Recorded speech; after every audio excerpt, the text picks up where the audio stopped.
Hey guys, our last meeting we discussed on Newton's first law and second law of motion. So simply in the mathematical equation, Newton's first law, sigma f equal to 0. Newton's second law, sigma f equal to ma. Okay. Newton's third law, if you write in the equation, you can write like this one. F21 equal to minus F12. Okay. The theory said that whenever one object exerts a force on a second object, second exerts an equal force in the opposite direction on the first.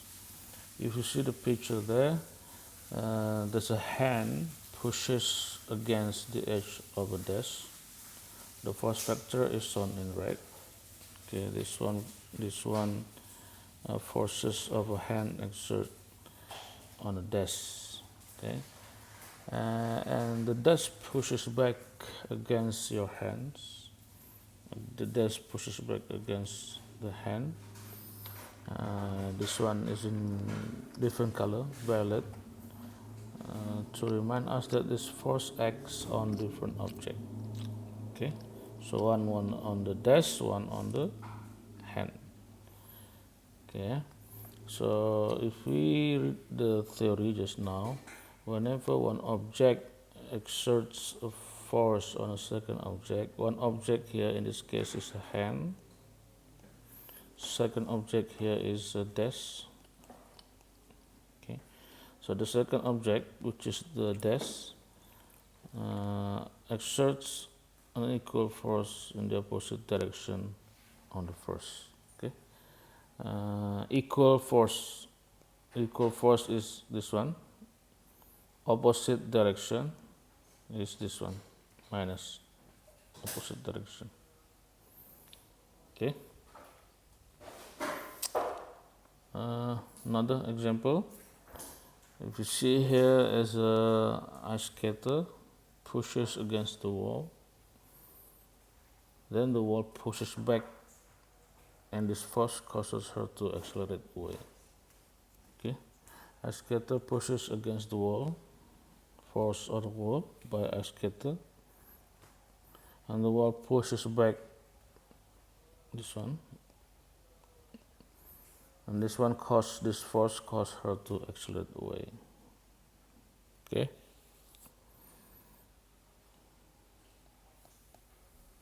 equal to minus. So forces on a wall will be equal to force on skater, but on the opposite direction. Another example is the launch of a rocket. If you see here, the rocket engine pushes the gas downward. Okay, and the gases exert an equal and opposite force upward on the rocket, accelerating the rocket upward. So the rocket actually does not need anything to push against, because it's only the gases that push the rocket upward.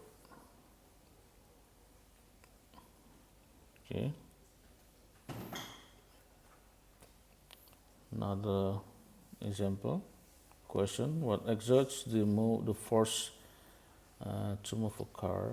So basically, in common sense, we will answer that will be the engine that makes the car move forward. But it's not that simple. The engine makes the wheel go round, but if the tires are on a slick ice or deep mud, they just spin. The car will not move forward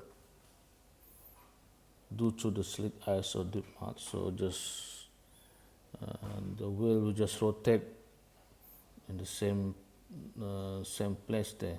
It's not moving anywhere. That's why friction is needed. Friction is the when the surface of a tire touch the surface of a road. Friction. On firm ground, the tires push backward against the ground because of friction. So by Newton's third law, the ground pushes on the tires in the opposite direction, accelerating the car forward. Okay, another example is this one. We can walk forward because when one foot pushes backward, this one pushes backward, one foot pushes backward against the ground pushes forward on that foot. Okay, so the two forces shown act on different objects, one on ground, the other one on the foot. Okay,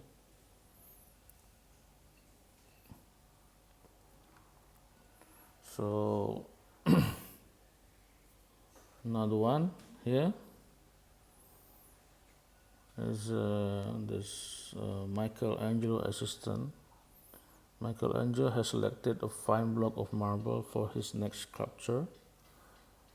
Shown here, his assistant pulling it on a sled away from the quarry. Okay. He says to his boss, when I exert a forward force on the sled exerts an equal and opposite force backward. So how can I ever start it moving? No matter how hard I pull, the backward reaction force always equal my forward force, so the net force must be 0. I'll never be able to move this load. Is it correct? No. So in order to see whether the sled will accelerate, in order to see when the in order to see when the block of marble will start moving, we need to consider only the forces on the sled. Okay, the force that the sled exerts on the assistant is irrelevant to the sled acceleration. Okay. Next is weight. I think we discussed this last week. Weight. Some textbook use W as a notation. Some use Fg. Okay, equal to m times g. M is the mass. G is gravitation. Equal to 8.9. Some textbook round up to 10. Okay. Weight is a force exerted on object by gravity due to the gravity. Okay. Okay, now with the normal force of gravity and the normal force. So normal force is force exerted perpendicular. Perpendicular means has 90-degree difference to the surface is called the normal force. So I already wrote down here. This is the surface of a dash. So perpendicular is 90-degree different, this one. So this is the normal force. Okay, normal force. It is exactly as large as needed to balance the force from the object. If the required force gets too big, something breaks.